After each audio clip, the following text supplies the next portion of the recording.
പ്രതിപക്ഷ നേതാവ് V D Satheesan നയിക്കുന്ന മലയോര സമര പ്രചരണ യാത്രയ്ക്ക് അടിമാലിയിൽ സ്വീകരണം നൽകി.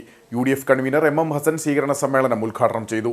UDF അധികാരത്തിലെത്തിയാൽ ഇടുക്കിയിലെ ആളുകളുടെ ഭൂമി പ്രശ്നങ്ങൾ പരിഹരിക്കുക എന്നത് മുൻഗണനയിലുള്ള കാര്യമാണെന്ന് പ്രതിപക്ഷ നേതാവ് വി ഡി സതീശൻ സ്വീകരണ സമ്മേളനത്തിൽ പറഞ്ഞു.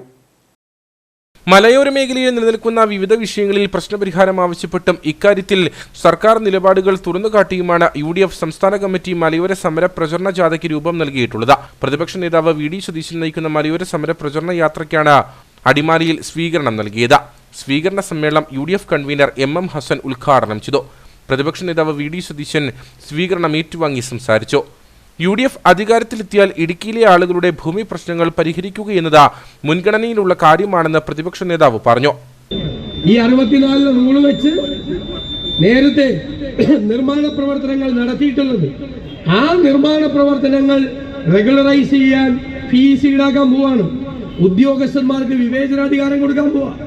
അത് സമ്മതിക്കില്ല എന്ന് പച്ചയ്ക്ക് ഞങ്ങൾ നിയമസഭയിൽ പറഞ്ഞിട്ടുണ്ട്. സമ്മതിക്കില്ല.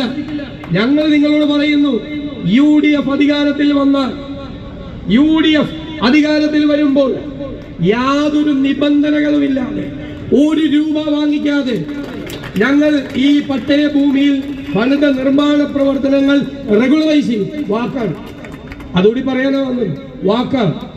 വിവിധ UDF നേതാക്കൾ സ്വീകരണ സമ്മേളനത്തിൽ സംസാരിച്ചു. ഭൂപ്രശ്നങ്ങൾ, വന്യജീവി വിഷയം, പട്ടയ പ്രശ്നങ്ങൾ, വിലക്കയറ്റം തുടങ്ങി വിവിധ വിഷയങ്ങളാണ് UDF മലയോര സമര പ്രചരണ ജാഥയിലൂടെ മുമ്പോട്ട് വയ്ക്കുന്നത്.